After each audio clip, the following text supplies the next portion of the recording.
todos. Mayuri Opa Pengana.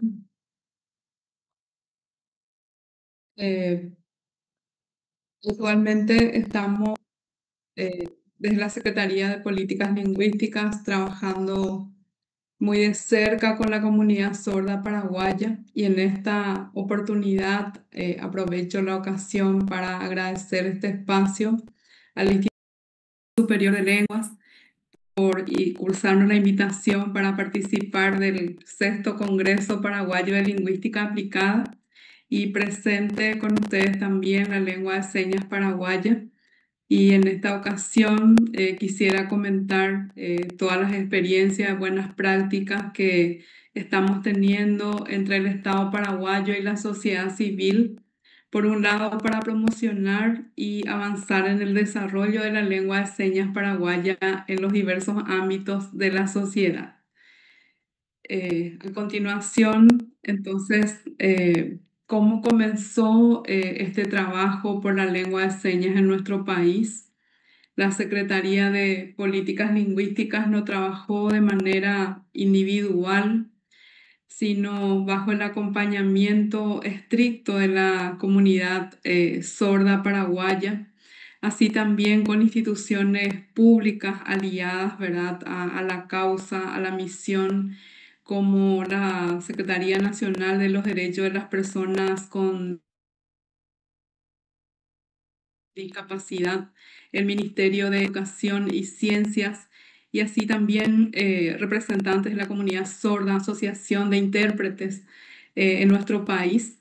Entonces este trabajo fue bastante arduo desde sus inicios, allá por el 2017, ¿verdad? Que la Secretaría de Políticas Lingüísticas tomó este trabajo desde la presencia y el reconocimiento también de la ley de lenguas, en donde voy a ir mencionando qué implica la lengua de señas, ¿verdad? En nuestro país conocemos a personas sordas en Paraguay, en el ámbito áulico, en distintos rincones de nuestro país, y cómo comunicarnos con esas personas, con nuestros compatriotas, es realmente un desafío.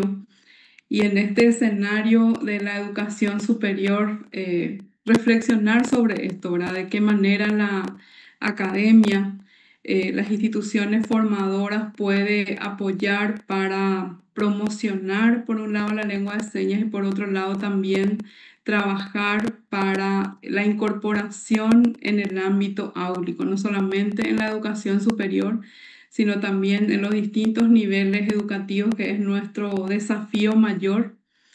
Y visualizamos acá en esta lámina algunas señas, ¿verdad? Que desde la ley 6530 tiene una característica especial, la lengua de señas, como un lenguaje caracterizado por la expresión visual, gestual, manual y espacial, con un sistema léxico y gramatical establecido que utilizan las personas con discapacidad auditiva para comunicarse con nosotros o con otra persona sorda, ¿verdad?, en nuestro país. Entonces, avanzamos de esta manera, mostrando, ¿verdad?, cómo se ha avanzado en este proceso. Y lo más importante, como decía, que no se trabaja de manera aislada. Ellos son partícipes de este proceso de trabajo. Entonces, en los distintos ámbitos, participando de las decisiones políticas, ¿verdad? En cuanto a, desde la Secretaría de Políticas Lingüísticas. Podemos ir pasando, Lourdes. Entonces mencionaba que hay una presencia, hay una mención de la lengua de señas en la Ley de Lenguas, Ley 51, en donde textualmente se asegura el respeto de la comunicación visogestual o lengua de señas, ¿verdad? Para la comunidad sorda esta expresión no fue suficiente, sino ellos plantearon tener un documento, un marco legal que reconozca oficialmente a la lengua de señas fuera de la ley de lenguas. Entonces ahí comenzó un trabajo arduo y en este caso forma parte de nuestra diversidad lingüística la lengua de señas paraguaya, en donde hoy tiene una ley que la reconoce a la lengua, así también un decreto reglamentario que vamos a ir mirando de qué manera fue avanzando también en cuanto a decisiones de políticas lingüísticas, ¿verdad? Para promocionar y avanzar en el desarrollo de la lengua de señas en nuestro país. Pasamos entonces a mirar cómo fue esta participación, el trabajo articulado con los distintos sectores. Y acá quiero resaltar dos hechos históricos en nuestro país para la Secretaría de Políticas Lingüísticas, una fecha memorable. En el 2020, cuando se aprueba el reconocimiento de la lengua de señas paraguaya oficialmente a través de la ley 6530, y posteriormente, no, en un tiempo muy largo, a partir de ahí entonces comenzamos a trabajar de qué manera, por un lado, si está la ley y nos dice cómo hay que implementar eso y quiénes tienen esa responsabilidad desde sus gestiones misionales para implementar, no era suficiente. Entonces empezamos a trabajar con un anteproyecto de reglamentación y este documento salió desde la Presidencia de la República en el 2023 y allí detalla todas las funciones, obligaciones, responsabilidades que tienen las instituciones públicas y los distintos ámbitos, ¿verdad? de nuestro país, de qué manera puede ayudar desde su gestión institucional para que esta lengua pueda promoverse y utilizarse también para la atención de las personas sordas en una institución pública. Entonces, de esta manera, este trabajo fue en distintas modalidades, virtual, presencial. Presencial en el sentido de que cuando hay acuerdos establecidos entre los miembros de la comunidad sorda y el Estado paraguayo, se asistía de esa manera, ¿verdad? Para poder firmar documentos y elevar a otras instancias para que esto se pueda concretar. Entonces, hoy podemos decir nosotros que en Paraguay tenemos una lengua de señas reconocida a través de una ley y reglamentada a través de un decreto que salió en el 2023 y que ya está en vigencia, ¿verdad? Que las instituciones públicas hoy están trabajando por esta implementación, por esta exigencia que implica atender los derechos humanos, ¿verdad? Y derechos lingüísticos de las personas con discapacidad auditiva que llega a una institución del Estado a consultar, y en el caso de las universidades, en el caso de la educación superior, un desafío mayor en el acceso a la educación para que una persona sorda pueda formarse. Y actualmente tenemos varias personas profesionales egresados de la educación superior en distintas especialidades. Uno del caso está con nosotros la licenciada Carmen Rotela desde el departamento de Guairá, una egresada en la licenciatura en educación y fue graduada de la Universidad Nacional de Asunción, entonces, y en distintos Instituto Guimarães, Instituto de Desarrollo que también está trabajando arduamente para ofrecer un espacio formativo a las personas sordas para que puedan realmente insertarse en el último nivel de formación profesional y ser útil también a la sociedad paraguaya. Pasamos entonces a mirar este trabajo y esta reglamentación y el reconocimiento de la ley obligó también a la Secretaría de Políticas Lingüísticas a aunar esfuerzos y gestionar la instalación de una Dirección General de Lengua de Señas, que esto se concretó en el 2021, una instancia encargada de promover programas y proyectos, ¿verdad?, para normalizar la lengua de señas paraguaya en distintos ámbitos de interacción social. Y este trabajo se desarrolla con el Ministerio de Educación y Ciencias, atendiendo que es una de las carteras más importantes del Estado, de incorporar la lengua de señas a partir de esta ley desde la educación inicial hasta la educación superior. Y esto implica hacer una revisión profunda de las mallas curriculares, de los proyectos educativos en distintos niveles e incorporar, formar a profesionales, profesores, para que esto se pueda concretar. Estamos trabajando con ellos de manera coordinada para que esta exigencia y este derecho se cumpla en el ámbito de la educación. Entonces, así se crea la Dirección General, actualmente dentro de la estructura organizacional de la Secretaría de Políticas Lingüísticas, y ayuda a las instituciones públicas y a todos los ciudadanos que requieran informaciones sobre la lengua de señas paraguaya, ofreciendo también cursos de capacitación a instituciones formadoras para atender a usuarios de la lengua de señas cuando llegue en un momento dado a solicitar servicios en una institución, como también en el ámbito de la salud y en todos los ámbitos en donde tiene que tener acceso las personas sordas.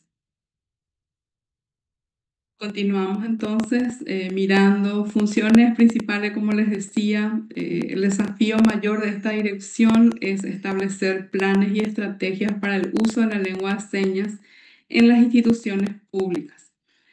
En primer lugar, en el ámbito educativo y también en instituciones del Estado, desarrollar investigación lingüística para establecer un sistema estandarizado y normativizado.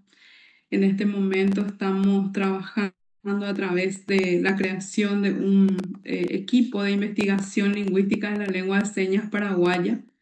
Justamente este equipo tiene que trabajar para diseñar, aplicar investigaciones para estandarizar la lengua de señas, establecer las normativas y facilitar a las instituciones, a las distintas instituciones, para la aplicación de la ley y el uso por sobre todo de la lengua de señas en la gestión institucional. Establecer un sistema de registro de intérpretes de lengua de señas paraguaya. En este momento estamos trabajando también con este proceso para incorporar dentro de nuestro portal institucional una nómina, un registro de intérpretes acreditados por la Secretaría de Políticas Lingüísticas, teniendo en cuenta que es el ente rector que tiene que aplicar este proceso para que las instituciones públicas e instituciones de educación superior, si llega a requerir este servicio profesional, pueda encontrar datos e informaciones sobre estos profesionales, ¿verdad?, que se requieren en este momento para aplicar la ley, es decir, tener esa posibilidad de que las personas sordas, cuando asisten a una reunión, tanto virtual como presencial, las instituciones realmente puedan apoyar en ese modo, ¿verdad?, la inclusión, y que por sobre todo interprete, tenga acceso a esa información que está presentando una institución del Estado, cualquier institución en nuestro país. pasamos entonces a mirar estas alianzas estratégicas que desde el inicio nos ayudó a concretar los objetivos desafiantes, ¿verdad? Del uso y la promoción de la lengua de señas a nivel nacional. Y trabajamos de esta manera con distintas organizaciones, en primer lugar, con las organizaciones de las personas con discapacidad auditiva, como ustedes están visualizando. Son distintas organizaciones que se encuentran en los distintos departamentos geográficos de nuestro país, con el Ministerio de Educación y Ciencias, con la Comisión Nacional de los Derechos de las Personas con Discapacidad, CONADIS. Allí, desde los inicios también formamos parte, somos miembros de esta comisión en donde cada una de las instituciones públicas, incluyendo la Secretaría de Políticas Lingüísticas, reporta el trabajo por las personas con discapacidad, y en nuestro caso en particular, nuestra responsabilidad es informar en esa mesa y coordinar también con ellos acciones para beneficio de las personas con discapacidad auditiva. Asociaciones de intérpretes de lengua de señas paraguaya, que también trabaja en coordinación con la Secretaría de Políticas Lingüísticas. Entonces, se gestiona con distintas instituciones del Estado, organizaciones de la sociedad civil, para llevar adelante la aplicación de la Ley 6.530. Y acá voy a mostrar algunos logros y avances que tenemos en coordinación con ellos. Entonces,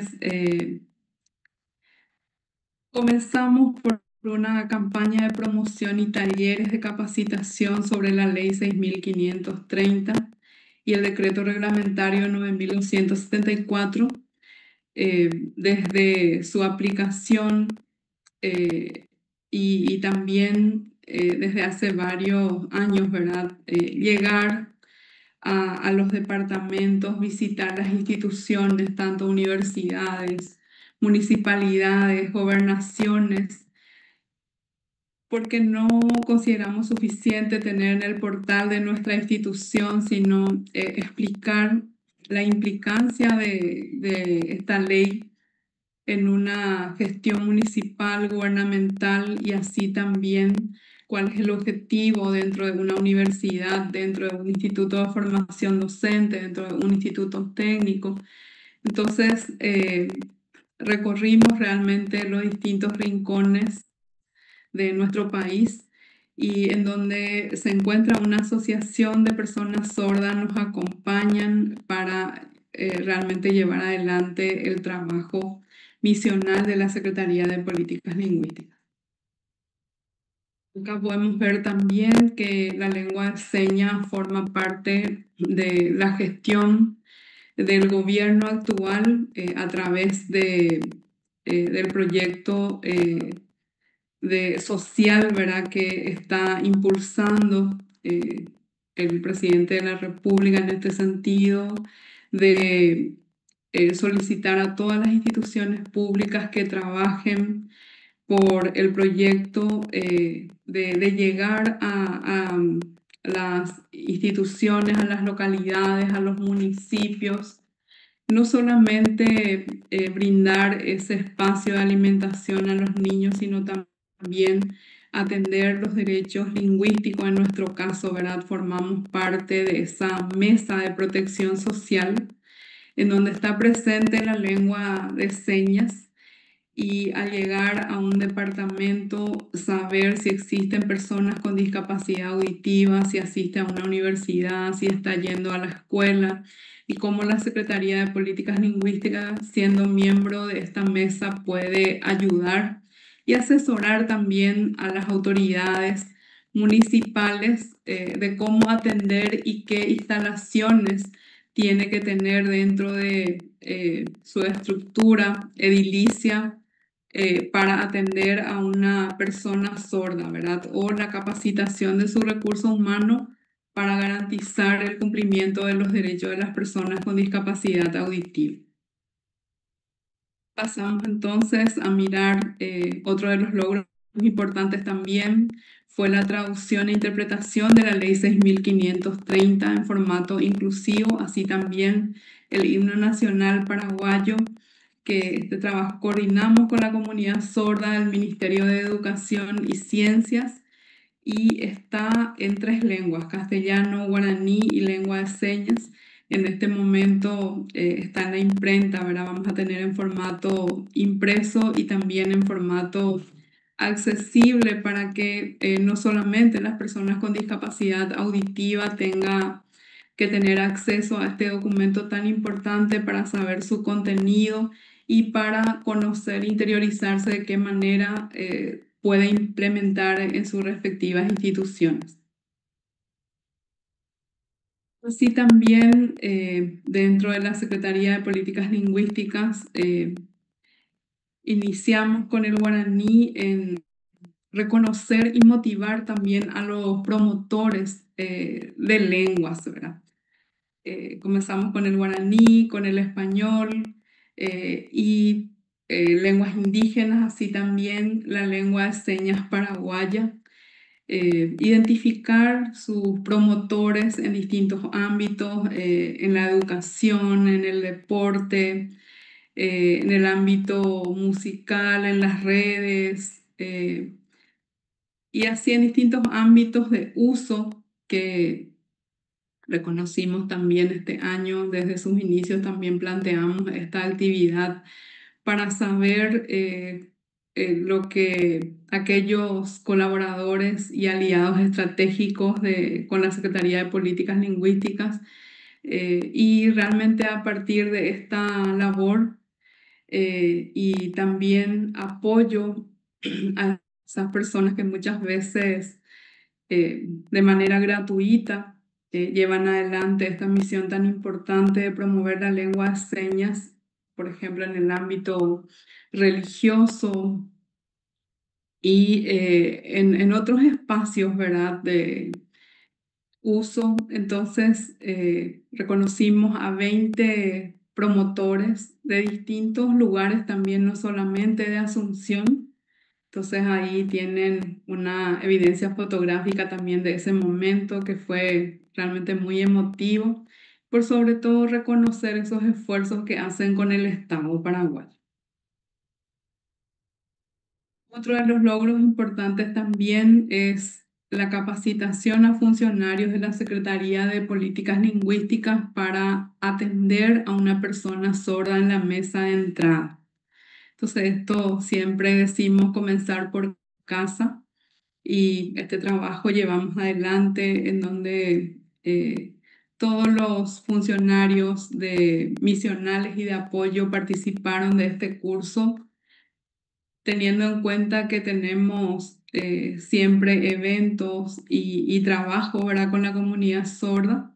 Entonces este curso fue culminado, iniciado y culminado exitosamente con los compañeros de la Secretaría de Políticas Lingüísticas. Otro logro también podemos mencionar, ¿verdad?, la elaboración del Signario de Lengua de Señas Paraguaya. Este es un corpus lingüístico que contiene, eh, es una herramienta también fundamental que permite a las personas sordas y oyentes conocer palabras en ambas lenguas, en este caso español y lengua de señas.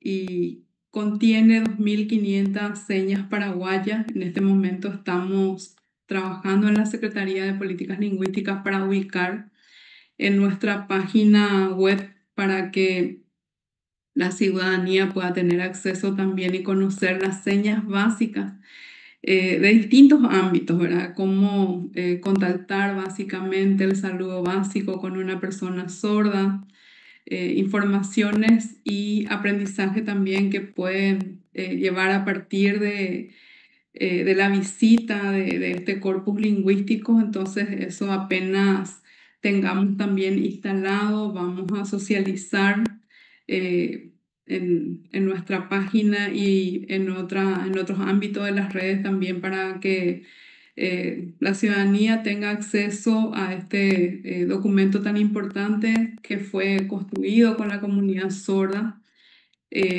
validado también, las señas están validadas por ellos y esto queremos seguir ampliando, ¿verdad?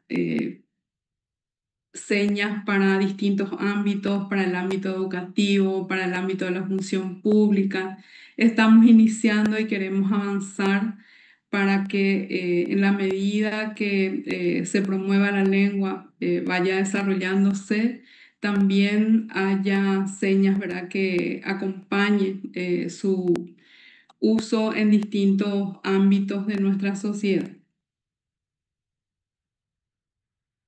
Otro objetivo y también requerimiento que se plantea en la Ley 6530 fue la conformación del equipo de investigación lingüística de la lengua de señas paraguaya.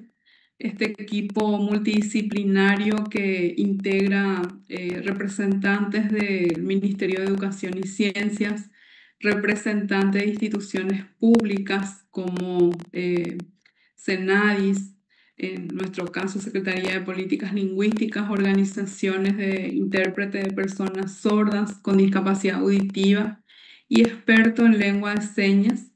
Es un equipo que a través de una resolución institucional de la Secretaría de Políticas Lingüísticas se conformó este año y está bajo su responsabilidad trabajar por la estandarización de la lengua de señas de tal manera a contar con una investigación y avanzar en el proceso de uso en el ámbito educativo y en distintos espacios de nuestra sociedad. Otros logros, entonces, podemos mirar a partir de esta conformación también, porque integra muchísimos representantes. Estos representantes no solamente fue seleccionado desde un centro de sordos, sino tenemos en distintos departamentos geográficos y la Secretaría de Políticas Lingüísticas consideró importante integrar de todos los departamentos, ¿verdad? Entonces, siempre trabajamos con ellos, coordinamos acciones para llevar adelante la tarea misional de la ley, de la Secretaría, y realmente son personas muy dinámicas, muy activas, que participan en las decisiones y así también llevan adelante sus actividades, acompañan las capacitaciones en los departamentos. Y entonces es también un motivo de orgullo para la Secretaría de Políticas Lingüísticas contar con estas personas representantes y que trabajan por el cumplimiento de sus derechos, ¿verdad?, con el Estado. Y esta subcomisión integra varios equipos de trabajo, un equipo que trabaja por la promoción de la lengua, por la investigación, por el signario. Entonces dividimos de esa manera nuestro trabajo para que podamos realmente responder a todos los objetivos. Uno del fruto de este trabajo en equipo justamente es la celebración de la Semana de Lengua de Señas Paraguaya, que me tocó coordinar desde la Secretaría de Políticas Lingüísticas con ellos, con este equipo maravilloso, eh, representantes de muchísimas asociaciones de la comunidad sorda. Y el Ministerio de Educación y Ciencia nos apoyó también para que esta actividad tenga un alcance nacional, así también la CENADIS, que nos ayudó por ser una instancia también responsable de trabajar y de atender también los derechos humanos de las personas con discapacidad. Y llegamos a los 17 departamentos a través de las direcciones departamentales. Este trabajo se encaró de manera virtual y presencial. Vamos a ir mirando distintas actividades, ¿verdad?, que se llevó adelante durante esa semana. de celebración del Día Internacional de la Lengua de Señas y en particular nosotros en Paraguay celebramos realizando muchísimas actividades, ¿verdad? Desde las instituciones de educación superior que plantean con sus estudiantes, tanto oyentes, sordos, muchísimas actividades. Allí vemos autoridades del Instituto de Desarrollo, la primera escuela paraguaya de sordos, eh, haciendo caminatas en el ámbito también de la educación superior, presentación de investigaciones, presentaciones artísticas de los estudiantes sordos. Entonces, un despliegue grande que tuvimos eh, a nivel país para que realmente aprovechemos esa semana para promocionar la lengua de señas, que se conozca, que se vea.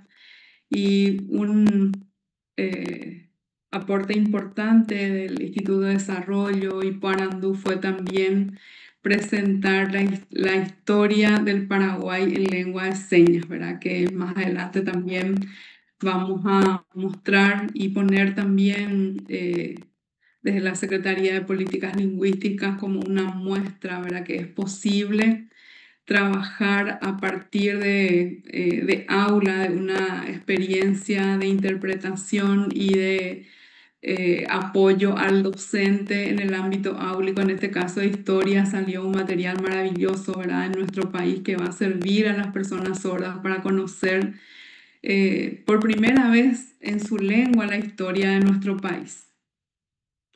Pasamos entonces ya como para ir culminando.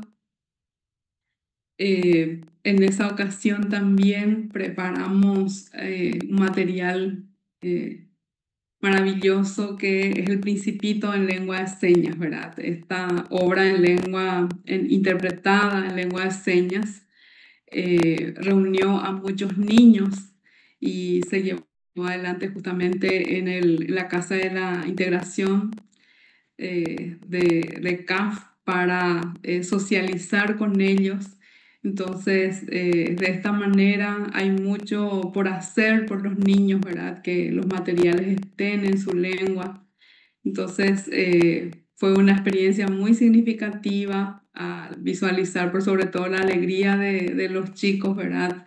Y mirando una obra en su lengua materna. Pasamos entonces a mirar y tenemos varios desafíos, ¿verdad? Por sobre todo como Estado, estamos en deuda con muchos derechos, ¿verdad? De las personas con discapacidad auditiva en nuestro país.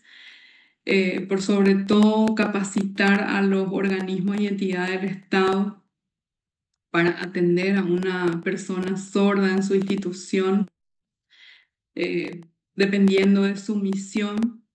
Desde la mesa de entrada queremos priorizar el año próximo una capacitación nacional a los funcionarios que trabajan en ese espacio tan importante porque es nuestra cara visible de nuestras instituciones, ¿verdad? Son los que están en contacto en primer lugar con las personas que llegan y para nosotros es muy importante eso, que ellos conozcan, que sepan de la existencia de la ley, de los derechos de las personas con discapacidad auditiva, cómo tratar, cómo atender cuando llegan y por sobre todo ayudar a conseguir esa información que muchas veces requieren o simplemente quieren consultar algo. Esto puede ser una institución educativa, en un hospital cuando requieren ser atendidos por algunas dolencias, entonces cómo atender con los médicos. También esto implica trabajar con las instituciones formadoras que implementan carreras en el ámbito de la salud y en distintos ámbitos, ¿verdad? Así que hay un desafío fundamental para nosotros como representante del Estado, en este caso la Secretaría de Políticas Lingüísticas, para atender este derecho. Brindar orientaciones técnicas justamente a las instituciones públicas para que puedan instalar interpretación en línea, ¿verdad? cuando tiene que comunicarse con una persona sorda. Actualmente tenemos el centro de interpretación, el centro de relevo, ¿verdad? En donde tenemos varios intérpretes profesionales. Allí siempre nos acompañan, en este momento están en el Ministerio de Economía, dentro de su estructura organizacional, y nos acompañan siempre desde allí profesionales, ¿verdad? Para comunicarse con funcionarios de una institución pública y atender por sobre todo a través de una videollamada a las personas sordas, en caso de que una institución no tenga personas que manejen lengua de señas, pero justamente por eso queremos priorizar el año próximo para hacer esa capacitación y que esos mismos funcionarios públicos puedan atender a, a esas personas que llegan a una institución del Estado o en cualquier ámbito, ¿verdad? Para, por sobre todo, que se priorice su derecho lingüístico. También tenemos un desafío de relevar datos del personal o servidores públicos, ¿verdad? Con competencias en el área.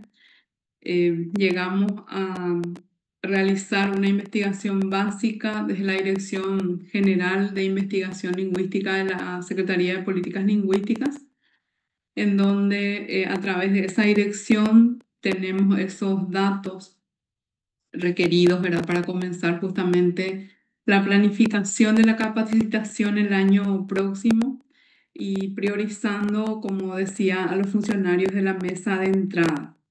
Establecer en general, hecho de manera presencial o televisiva, desarrollando por las máximas autoridades institucionales de los organismos y entidades del Estado dependientes del Poder Ejecutivo. Esto debe ser acompañado por la interpretación en lengua de señas paraguaya. Entonces, todo acto público también va a requerir la presencia de un intérprete en lengua de señas. Estamos trabajando arduamente en esas normativas que queremos el año próximo también poner al alcance de todas las instituciones públicas para justamente revisar su planificación estratégica institucional y de incorporar también no solamente estos desafíos, sino también esta instalación, ¿verdad? Y de invertir, de autorizar que sus funcionarios se capaciten justamente para atender los derechos lingüísticos de estos compatriotas, ¿verdad? Que están en diversos departamentos geográficos del país. Avanzamos entonces ya para ir terminando. Como decía, esta orientación es para los distintos ámbitos: educación, salud, transporte, comunicación, finanzas, seguro. Las instituciones, de acuerdo a su gestión misional, necesita prever y capacitarse en lengua de señas, atendiendo que es una ley que cuenta con una reglamentación y por sobre todo que es un derecho de las personas con discapacidad auditiva que al llegar a una institución se le atienda en su lengua materna. Otro desafío también nos corresponde coordinar con el Ministerio de Educación y Ciencias la adecuación de las mallas curriculares y allí incorporar la enseñanza de la lengua de señas desde la educación inicial y con el CONES en la educación superior. En la educación superior, el desafío está en generar ofertas académicas, de tecnicatura, de cursos básicos, de especializaciones, y ofrecer espacio para formar a oyentes y personas sordas también para atender justamente la aplicación de la ley 6530. Como decía, coordinar con el MEC proceso de adecuación de ajustes curriculares y con los institutos de formación docente. Este trabajo ya venimos analizando y vamos a avanzar con mayor fuerza el año próximo en este nivel tan importante que es la educación. Instar a las instituciones de educación superior a generar ofertas académicas sobre enseñanza de lengua de señas paraguaya en diversos niveles educativos.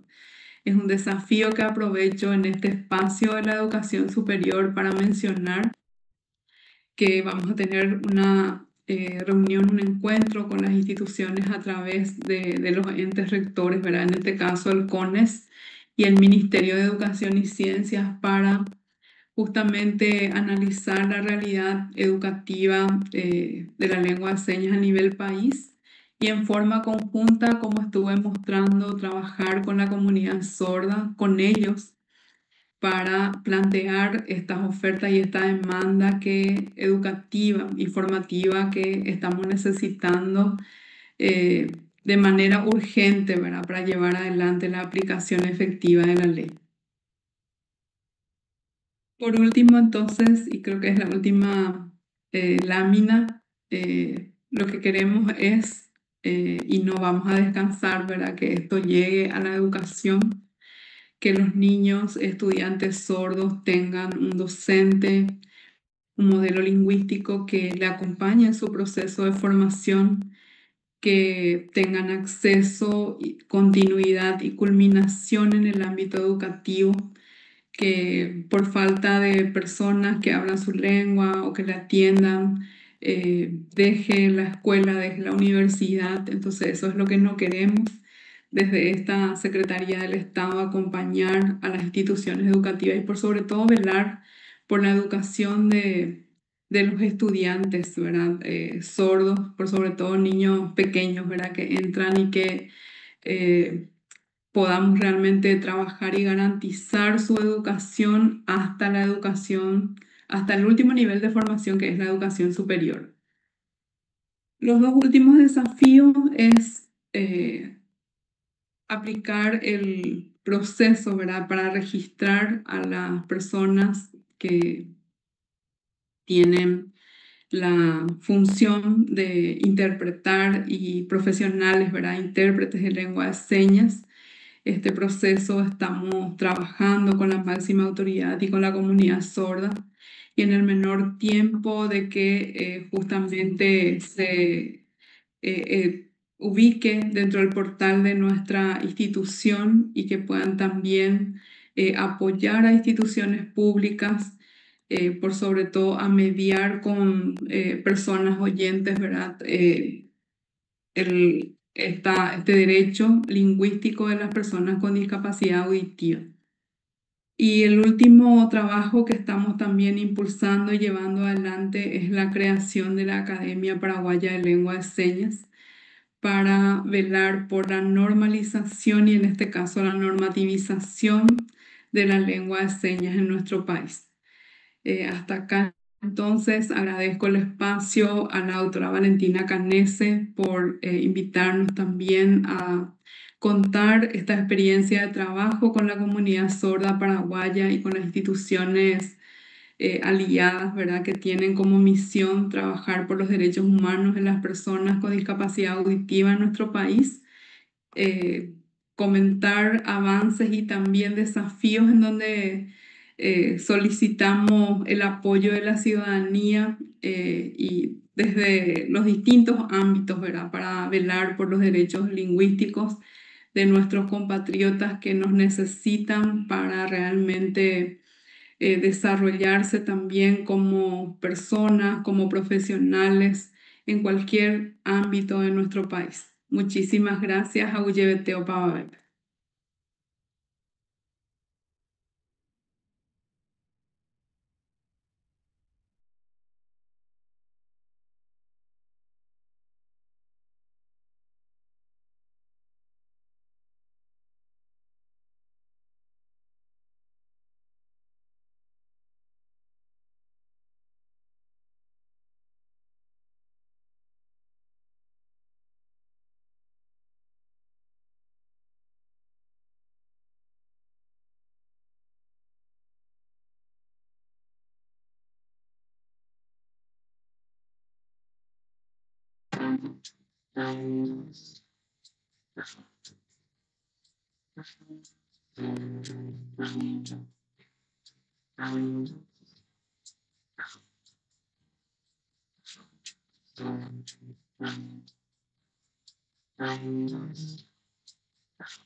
Ratito, Gaby. Buenas. Quisiera nada más, antes que nada, agradecer a la profesora Celia Godoy y a todo su equipo de la Dirección de Lengua de Señas por esta presentación sobre todos los avances que se están haciendo con la comunidad de sordos y con la lengua de señas del Paraguay. Sabemos que tenemos todavía un largo camino por recorrer para que la lengua de señas sea, digamos, que esté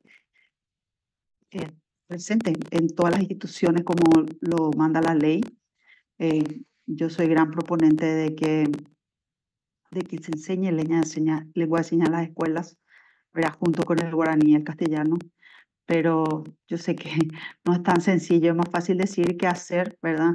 Porque para que eso se suceda, todos los docentes tienen que tener esa herramienta, tienen que conocer la lengua de señas, y para formar a todos los docentes también se necesita un ejército de personas para poder hacerlo, ¿verdad? Pero mientras tanto vamos a seguir apoyando a esta comunidad a través también de la Secretaría de Política Lingüística. Y bueno, muchísimas gracias, profesora Celia Godoy. Vos te quedás ahora en este panel que va a iniciar en pocos minutos.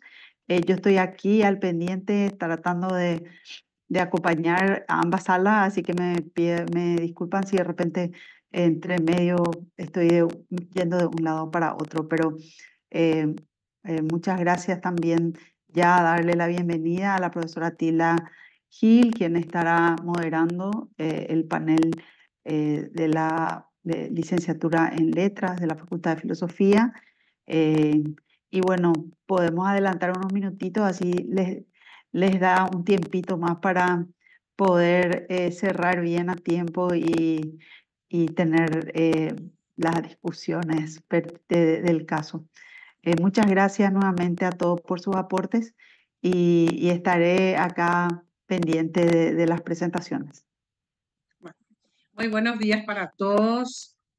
Realmente es un gusto, doctora Valentina Canese, un agradecimiento especial a usted y como organizadora y a los demás también, a las demás instituciones que colaboran para llevar cada año a cabo este congreso único, ¿verdad? El COMPLA en nuestro país, que es el foro, el espacio más importante que tenemos para compartir las actividades de investigación que realizamos en nuestras diferentes instituciones, tanto a nivel nacional como internacional.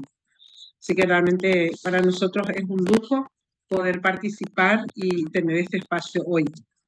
En representación de la carrera de letras como coordinadora, ¿verdad? Agradezco nuevamente por este espacio.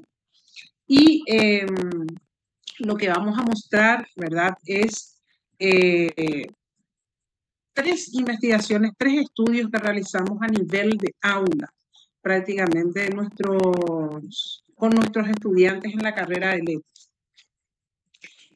Son tres temas diversos, digamos, pero que están interconectados porque nacen a partir justamente de la práctica de aula con nuestros estudiantes y con el relacionamiento también que tenemos entre todos los profesores, ¿verdad? En compartir experiencias de didácticas, pedagógicas. Entonces, creo que por eso es muy importante, muy valioso, ¿verdad? que podamos tener esta oportunidad de escuchar un poquitito las experiencias de nuestros docentes en aula con nuestros estudiantes de la carrera de letras. Y sobre todo nuestro objetivo siempre es mantenernos ya, digamos, vigentes en el ámbito de la investigación, porque tenemos un rol en la sociedad. Estamos formando docentes de lengua castellana y de las literaturas. Entonces, creo que nuestra responsabilidad es muy grande en ese sentido, en ese contexto, y por eso es que creemos necesario, digamos, participar en estos encuentros para contarles cómo queremos seguir asegurando la calidad. Ustedes sabrán que nosotros somos carrera acreditada desde el año 2022 y a partir de ahí empezamos a innovar. Si bien siempre hemos hecho investigación con nuestros estudiantes a partir de sus trabajos finales de grado, tesinas, los docentes también de forma independiente lo hacían. Sin embargo, hoy sumamos esta nueva actividad que es a partir de las propias necesidades que tenemos en aula, empezamos a gerenciar y a gestionar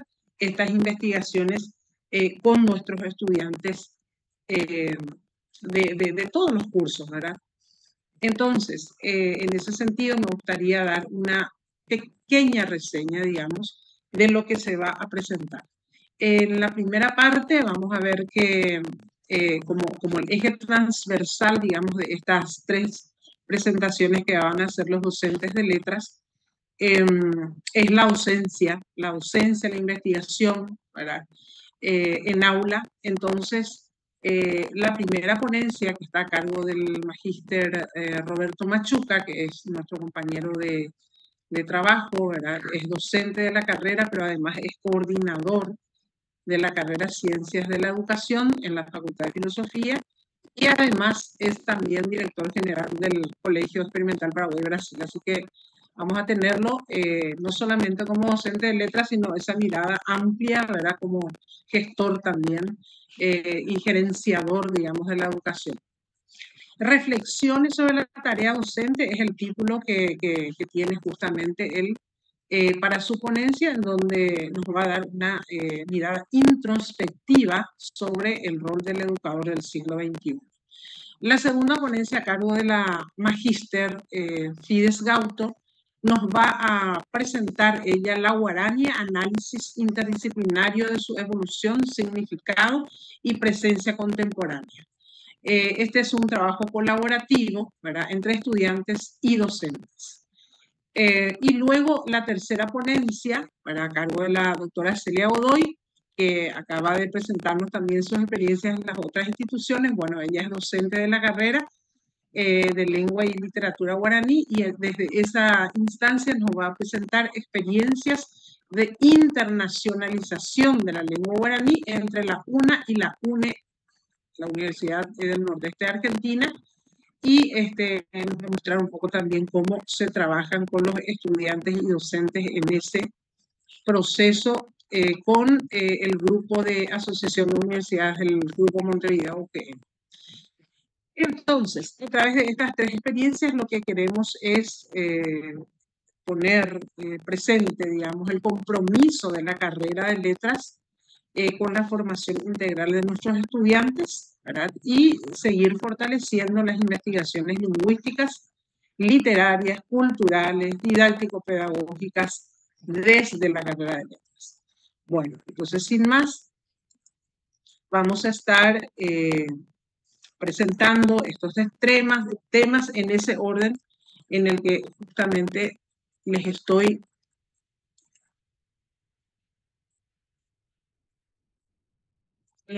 presentando. La Fides podría...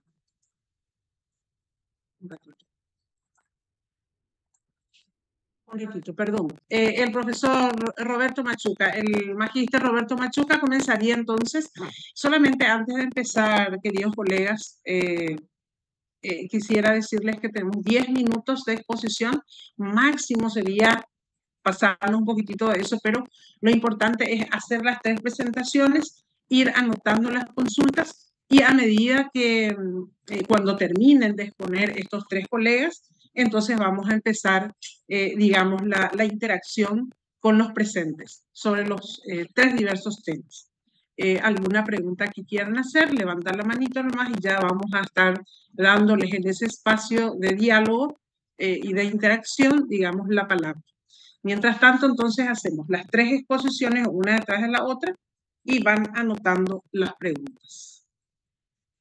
¿Está bien? Bueno, bienvenidos todos y a partir de ahora el magíster Roberto Machuca tiene la palabra. Muchas gracias. Por favor, mantener en silencio también nuestros audios y también el video, por favor, la cámara. Sí, buenos días, muchas gracias. Profesora Tilda, coordinadora de la carrera de Letras, compañeras también que van a ser ponentes. Éxito para todos. Este tema de las reflexiones sobre la tarea docente, lo pongo también como un apellido, una acción necesaria. Se basa en mi práctica, en mi observación, en mi experiencia cotidiana, tratando también de poner en un punto alto la función que desempeñamos los docentes, porque es una función muy importante. Depende de muchos factores de nosotros en cuanto a lo que podamos también aportar en la motivación de nuestros estudiantes. La primera pregunta que yo me hago, y también a todos los que puedan participar de este evento, ¿qué significa ser docente? Muchas veces esa misma consulta hago con a los estudiantes que son así atentos. Entonces yo saco también una especie de significado. Es como que le autorizo al otro para que me enseñe. Porque la presencia del otro, que es una mirada también antropológica, que es muy importante considerar en el momento del aprendizaje. Porque nosotros, si bien podemos enseñar, también seguimos aprendiendo. Tanto de los compañeros, colegas, de los estudiantes.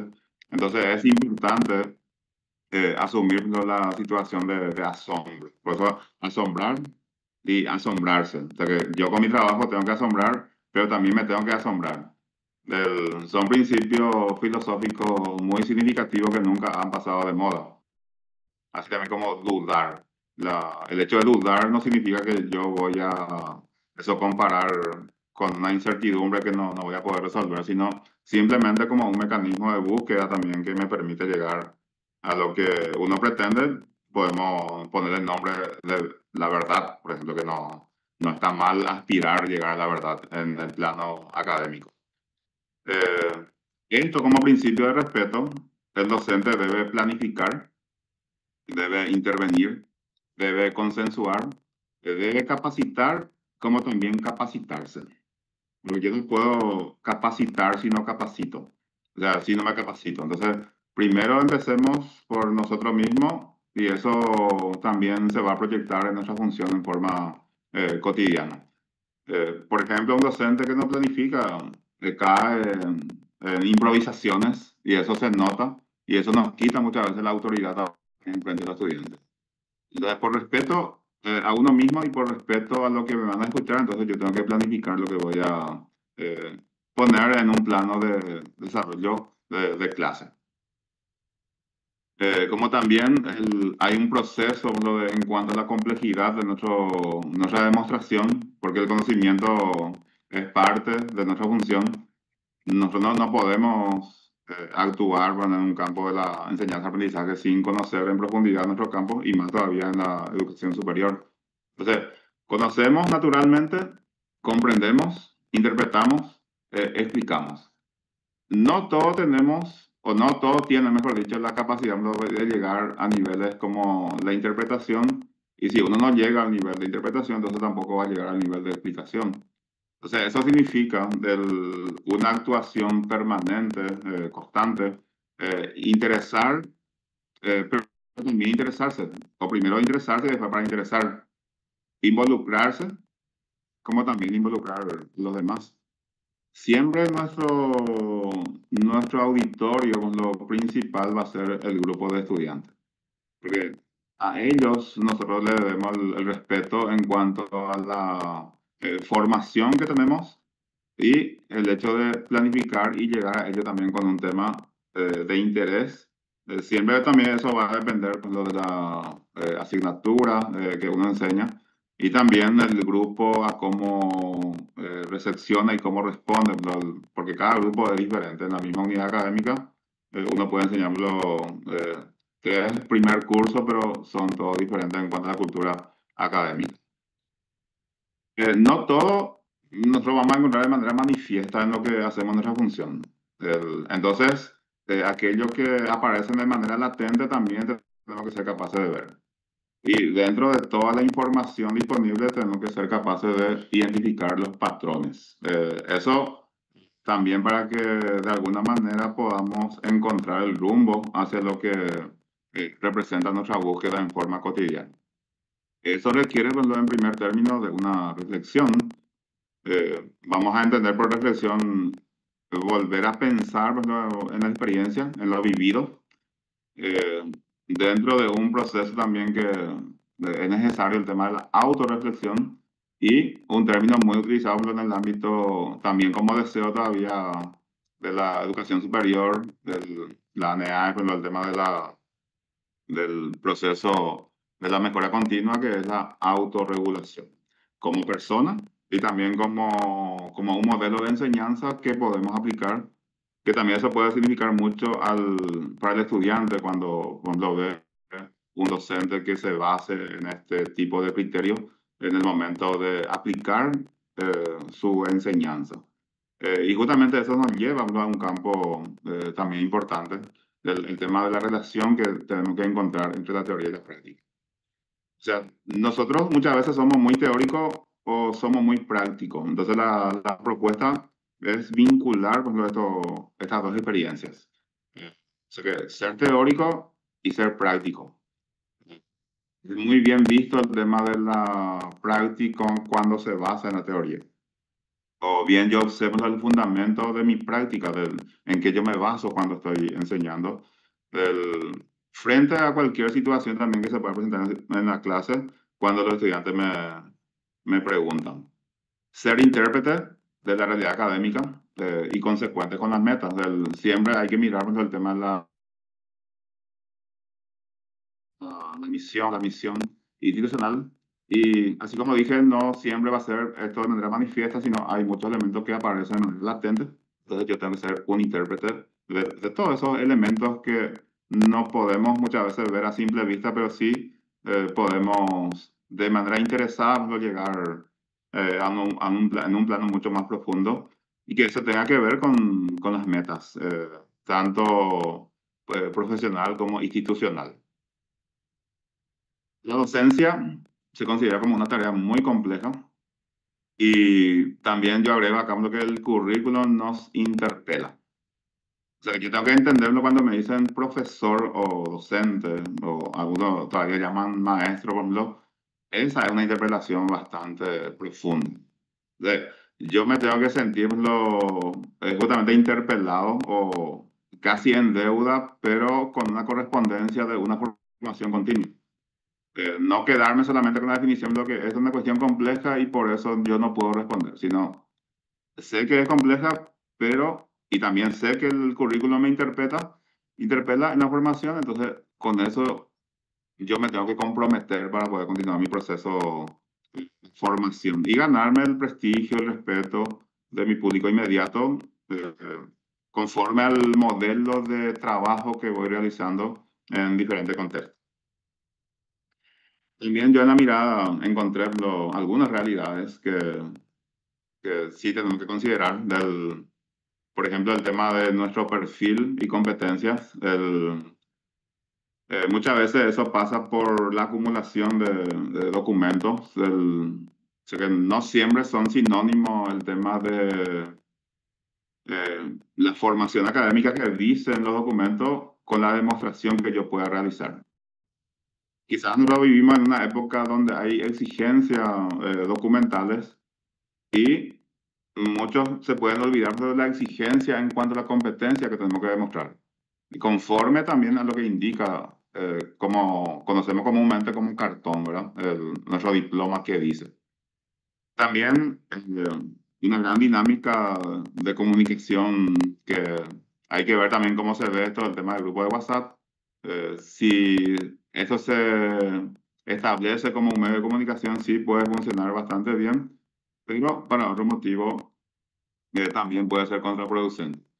Nuestra metodología de enseñanza, tenemos que mirar siempre la tendencia, tiene que ser nuestro norte, no perder de vista la incertidumbre que se plantea en cada campo, diferentes grupos, la mirada, hacia dónde queremos ir. Entonces, todo eso genera un devenir permanente en nuestro proceso de formación. Y también considerar la propedéutica que nosotros en pedagogía conocemos como la vinculación, pues lo que existe entre una y otra parte. Por ejemplo, hay muchas dificultades en los primeros cursos en la universidad. Eso significa que no se establece una propedéutica adecuada entre la educación media, incluso anterior, por ejemplo, el tercer ciclo con la educación media y la educación media con la educación superior. Entonces, también los primeros tiempos, cuando uno enseña el primer curso, debe orientar, por ejemplo, hacia una práctica de retroalimentación que también es importante. La retroalimentación es una tarea significativa porque es como volver hacia lo que uno a veces asegura que ya dio, que se aprendió. Entonces, eso sí tenemos que certificar de alguna manera. El tiempo puede ser un aliado, como también puede ser una excusa del ser humano. Muchos dicen, hay poco tiempo, otro va a decir, hay siempre tiempo. Entonces, para la gente que quiere seguir formándose, siempre hay tiempo. Entonces, depende mucho también del ánimo de cada uno. La inteligencia, que hoy día sabemos, hay una disputa interesante, la inteligencia artificial que muchos confían y otros que siguen apostando por la inteligencia natural. Yo particularmente considero que la inteligencia natural debe ser la matriz todavía de todo esto, la que ordena, la que orienta y solicitar el apoyo muchas veces de la inteligencia artificial sí amerita, pero ni podemos todavía entregar la posta a la inteligencia artificial. Sí, es un aliado importante, pero no es todavía lo que nos puede dirigir en muchos ámbitos. Los pilares de la educación no hay que olvidar, siempre buscar y repetir, mirar si nuestra práctica coincide con ellos, y la evaluación. Porque generalmente el proceso de enseñanza-aprendizaje se basa en dos criterios fundamentales que también nosotros repetimos en ocasiones. La didáctica y la evaluación. Pero hoy día hay una serie de elementos que tenemos que considerar también en nuestra práctica cotidiana. Algunos desafíos que yo considero aprender del aprendizaje, de la curiosidad. Tenemos que reivindicar el asombro, tenemos que reivindicarnos con la curiosidad de aquellos que parecen simples, pero sí nos pueden enseñar muchas cosas. Gestionar la incertidumbre y los prejuicios es muy difícil. El ser humano tiene una tendencia en desarrollar lo negativo muchas veces y cuesta mucho valorar, por ejemplo, el trabajo del otro. Por eso el trabajo en equipo es fundamental. El disenso no es algo negativo, porque me permite pensar también de manera diferente, comunicar de manera asertiva, la amabilidad con nuestros estudiantes, con nuestros pares, con nuestros directivos. Siempre eso va a llevarnos a un norte también favorecedor cuando nos comunicamos de forma asertiva.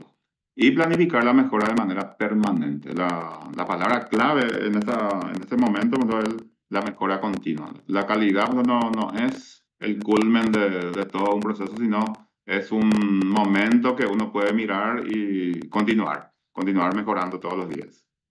De esa manera nos vamos a construir un entorno.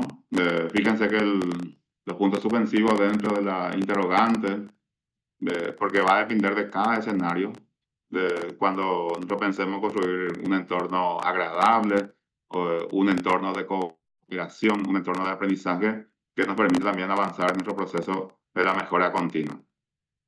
Dentro de la tarea docente, entonces, lograr la pertinencia, la profundidad y la consistencia. O sea, de esa manera tenemos que ser. O sea, que el docente dentro de una sala de clase debe, en términos sencillos, pararse de esta manera, ¿vale?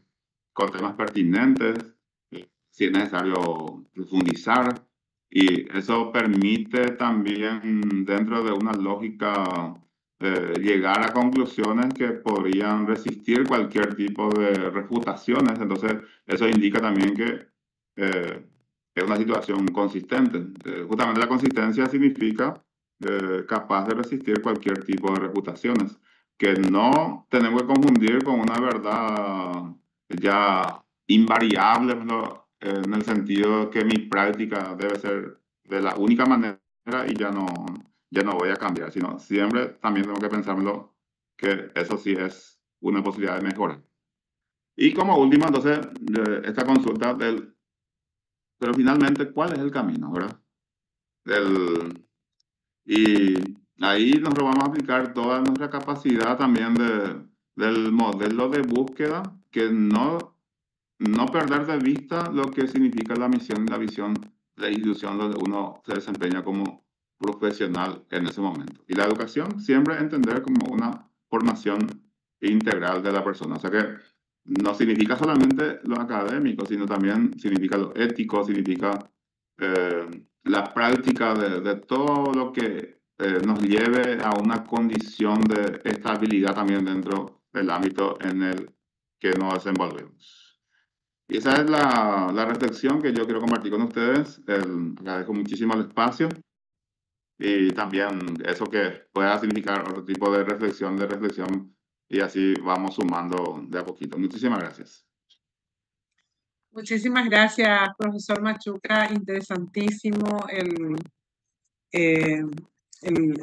la presentación que nos hizo el profesor con respecto al docente crítico de hoy, del siglo XXI, y cómo enfrentamos estas realidades que él iba citando. Entre ellos, estuve anotando que más adelante vamos a hacer seguramente las preguntas pertinentes al respecto, pero quisiera decir que es lo que estuve anotando, el grupo de WhatsApp, cómo influye hoy en el ámbito laboral y en el ámbito académico en general, la relación con los alumnos. Este tema de la propedéutica, que siempre es la discusión, ¿verdad? Cómo llegan nuestros alumnos a la universidad y qué hacemos en ese primer curso.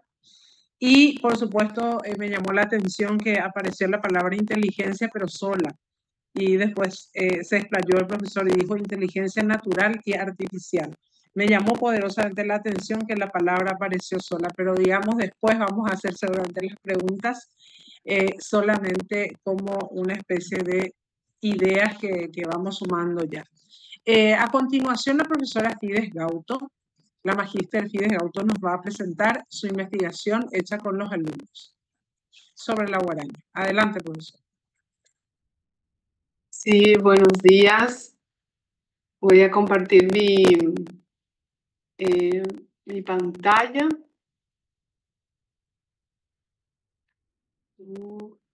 A ver un poco. Compartir con sonido tiene que ser, ¿verdad?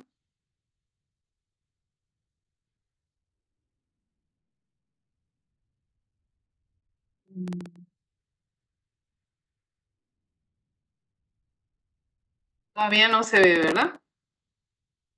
Todavía, profe. Todavía. Ven un poco. Acá.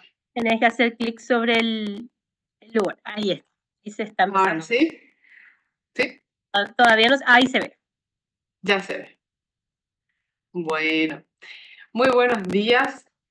Voy a tomar un poco el tiempo que tengo. Perfecto. Un gusto participar nuevamente del Congreso Paraguayo de Lingüística Aplicada, y en esta oportunidad me toca compartir un trabajo que hicimos con los estudiantes del cuarto año de la carrera de Letras, además de colegas docentes también, porque fue un proyecto de carácter interdisciplinario. Como estaba mencionando la profesora Tilda, es parte de nuestra dinámica anualmente trabajar algún aspecto, y en este caso conmemorando un poco los 100 años de la Guarania. Vimos que era un área que en efecto desde el punto de vista académico de las letras no ha sido tan estudiado, no hemos encontrado de hecho ninguna investigación anterior en el ámbito de letras y de literatura. Es sí mucha información en el ámbito de la historia, por ejemplo, ¿verdad? Y mucha investigación desde el punto de vista propiamente musical.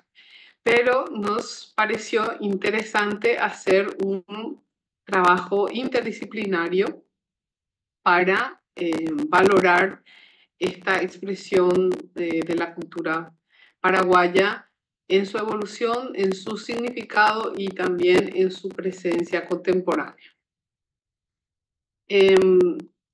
Estuvimos trabajando, aquí tenemos la lista de nuestros estudiantes, los estudiantes comprometidos, también nuestros colegas, los que estuvimos, fuimos el profesor justamente el profesor Machuca, que acaba de exponer, que es el profesor de metodología de la investigación, la profesora Celia, que también estuvo en exposición y que va a estar luego compartiendo otro tema más con nosotros, la profesora Celia Godoy, que es docente de guaraní, y en mi caso soy profesora de semiología, también de lengua y literatura española, pero en este caso como profesora de semiología estuve trabajando con ellos.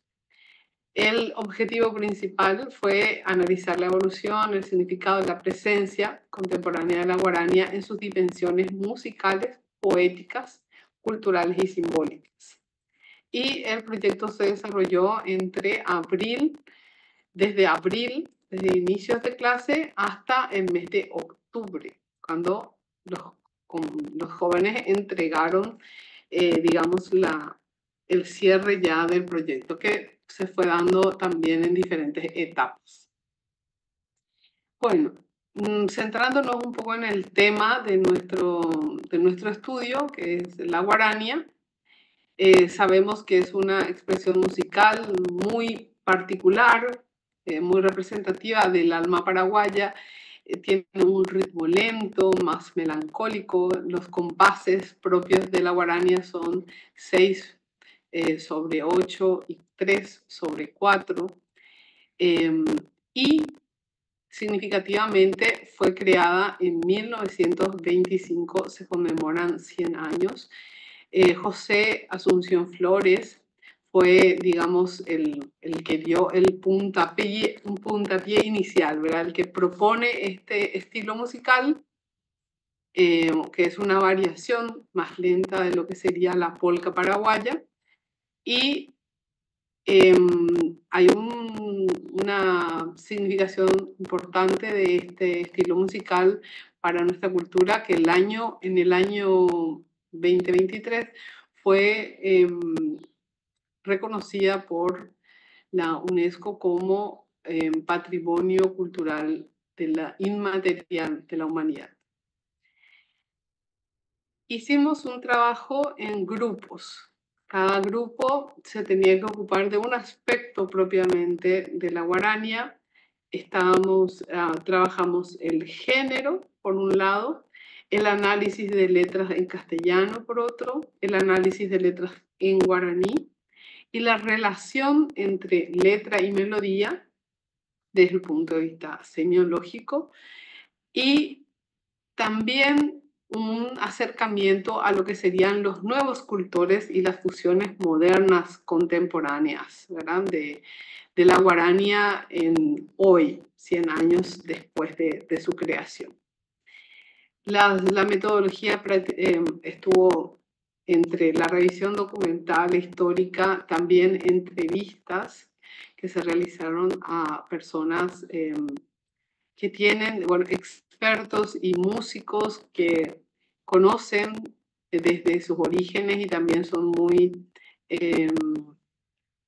comprometidos, personas muy comprometidas en la difusión de esta expresión musical. También observación de eventos culturales, análisis semiológicos de los textos en castellano y en guaraní. Desde el punto de vista, en el primer eje, bueno, tengo que aclarar que no voy a agotar, es un trabajo muy extenso que al final, para esta presentación, vamos a trabajar rápidamente, ¿verdad? Un poco el aspecto histórico, el aspecto del análisis en español y el aspecto del análisis de las letras en guaraní. Pero los demás aspectos, bueno, se van a compartir en un trabajo final que es un artículo científico que está ahora mismo en elaboración. Con respecto a la parte histórica, hay algunos aspectos significativos que los jóvenes pudieron recoger. Hay una controversia, por ejemplo, en cuanto a la primera guarania. En principio, la obra que se reconoce como la primera guarania se titula Jejuí y fue presentada justamente en 1925. Y hay una segunda obra que surgió también como una de las primeras, que es India. Y el tema es que hay una disputa prácticamente entre quién realmente aporta la obra india. La letra aparentemente decimos porque nosotros decidimos tomar una posición neutra, eso le decía a los estudiantes, porque me decían ellos, ¿y cómo vamos a tomar esto? ¿Vamos a seguir esta corriente o la otra? Y no hace falta tomar una postura propiamente, simplemente decir, bueno, esta es la realidad, esta es la controversia. Fontao Mesa escribe la primera letra de India, es lo que nos hemos llegado a concluir, y luego Manuel Ortiz Guerrero toma esa letra y la transforma.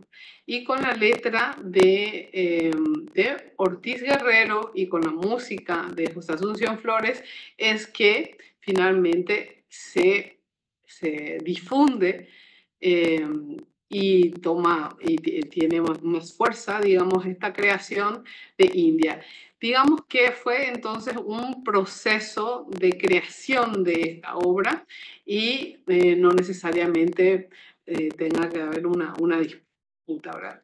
De hecho, hay algunas obras también dentro de este contexto, por ejemplo, como Arribeño de Sal, que también aparece entre las primeras, pero que todavía no tiene todas las características de lo que tiene que ser una guarania.